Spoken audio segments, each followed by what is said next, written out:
If you are trying to figure out how to get started in real estate investing, or if you are looking to buy a 3 or 4 unit building, this is going to be the show that you want to listen to. There's a lot of changes going on in the market right now, as well as the laws governing those. And we're going to jump into it on today's episode of Purpose Driven Passive Profits. Hey, accredited investor, I'm so pumped to tell you about this brick beautiful property that we just got. It's 166 units, solid brick building, almost 100% occupied. There's 2 vacancies right now out of 166 units. The only reason we got this is because the sellers took out one of those crazy loans 2 years ago and their loan is expiring. Otherwise, they would have been able to keep this building for the long haul, but we're stepping in at the perfect time to swoop up and grab this building. It's presently rented 15% below market rate rents. I have the comps inside the actual property to prove that too. All you have to do to learn more is go to homeinvest.com and click on one of the invest buttons, or you can look down in the description of this podcast wherever you're seeing it, and you can see the link in the podcast description. Now, always consult with a tax advisor, a financial planner, or an attorney before making investment decisions. Having said all that, all you have to do to learn more is go to homeinvest.com or click on the link down in the description below. Thanks, and looking forward to partnering with you. If you're new to the show, his name is Nate Armstrong. He's the founder and CEO of Home Invest, an Inc. 500 real estate investment company. My name's Steve Warner, and I am here as your Chief Investment Officer. And today we are going to be jumping into some big changes that are shaking up the real estate investment market. These are due to the economy, kind of the recession that we're in, but these are a huge plus if you are looking to get into investment property. And it's the change, first off, that instead of needing 20% down to buy a 3-unit, 4-unit, or duplex, you only need 5% down. This is going to open up the investment market for a lot of people, maybe to buy their 2nd, 3rd, 4th property, but there are a few things that you need to know. Nate, what do you think about them changing the down payment amount? This is a pretty big deal. Yeah, this is an obvious sign that they're trying to pump blood back into a very stale market right now.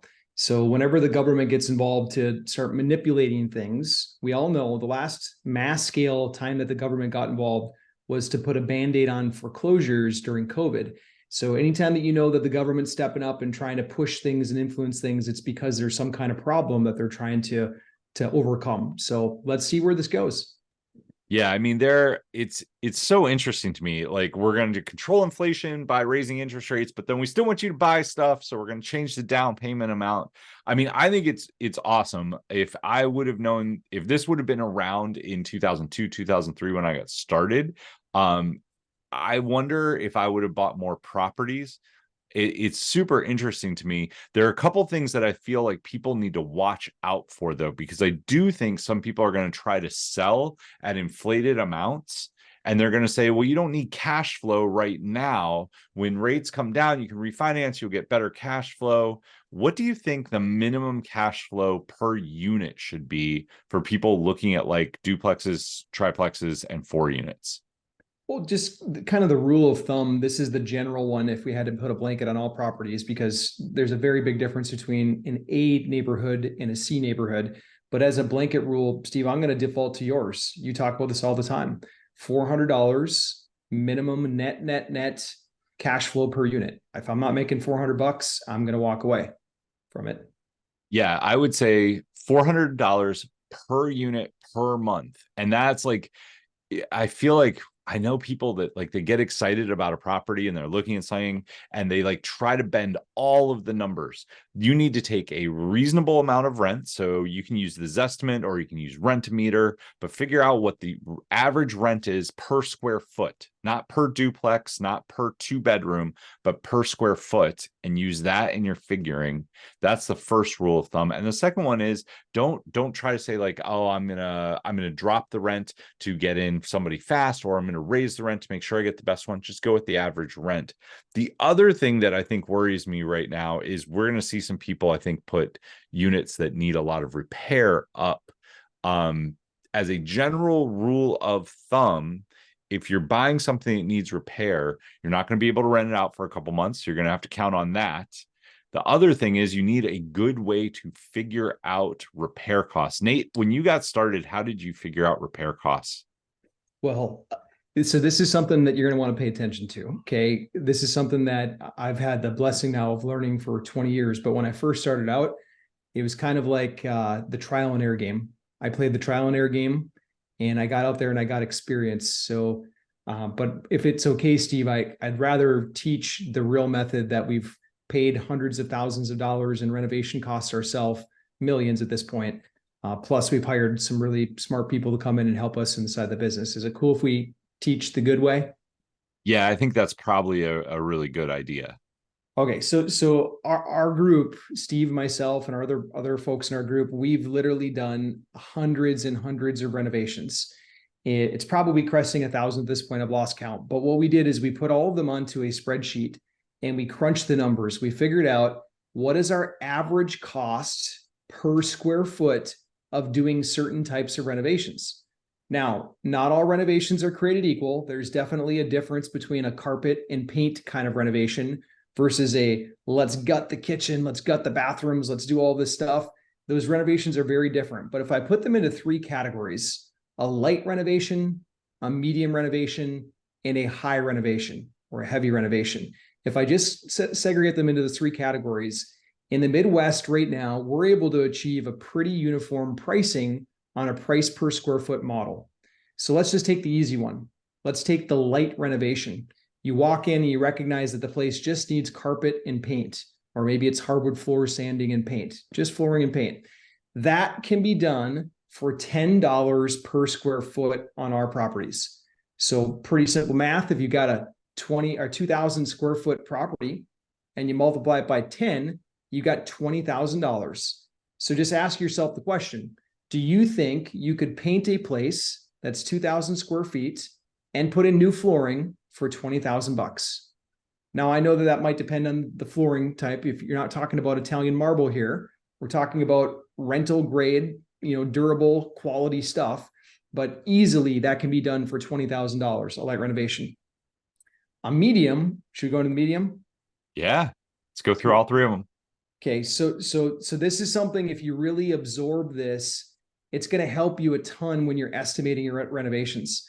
A medium would be something that is light plus one big ticket item, such as a big ticket item could be a kitchen. It could be a new bathroom. It could be a new roof. Okay, a lot of properties that you walk into, they've got some big ticket item that needs to be done. So it's light plus one big ticket item.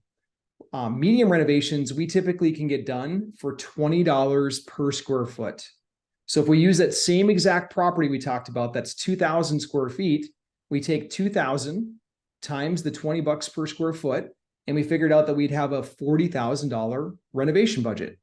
And I can, even after all these inflated prices that are out there, I can easily get one big ticket item plus flooring plus paint done for $40,000 on a 2,000 square foot property.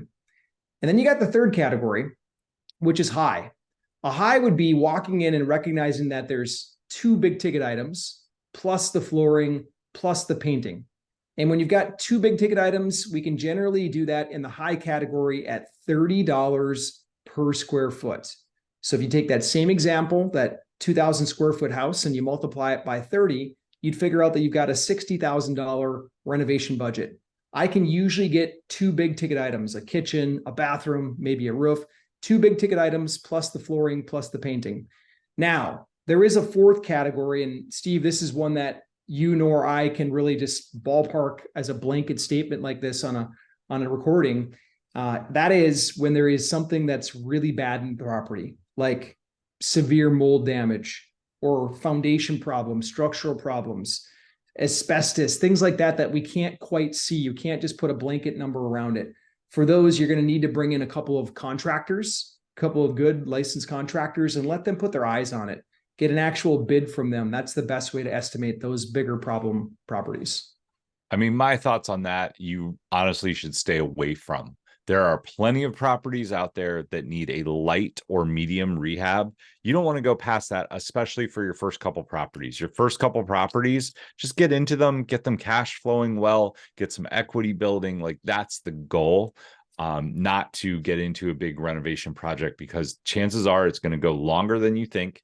It might end up going a little bit more expensive than you think. And it's the whole point of investing in real estate is to build cash flow upfront as fast as possible. And there are plenty of properties out there. So just so you guys understand, this change in the law is huge. It's going to allow a lot of people to get into rental properties, which is amazing. It's going to help you retire faster, retire younger, as long as you do it the smart way. If you are looking, go ahead, Nate. What do you got? I was just looking at the actual limits. Like these are big jumps. The government doesn't change these things very often. This is an obvious sign that they're trying to breathe life into a stalled out housing market.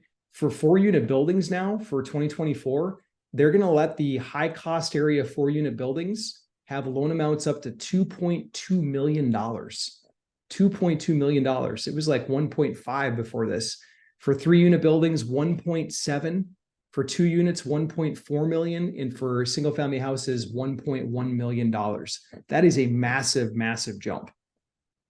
Yeah, that frees up so much in the market, and it incentivizes investors, which are the people with cash. They're trying to figure out how to get people to come in and buy things outside of their primary residence, it is a really nice incentive for people. So when you're using this, use the 2 things that we taught you here to your advantage. If you do want to invest passively with us, you'll get a very similar return, up to 18% internal rate of return, plus a 1.7 to 1.8x multiple on your money, and we'll do everything for you. If you're interested in that, you can go to homeinvest.com.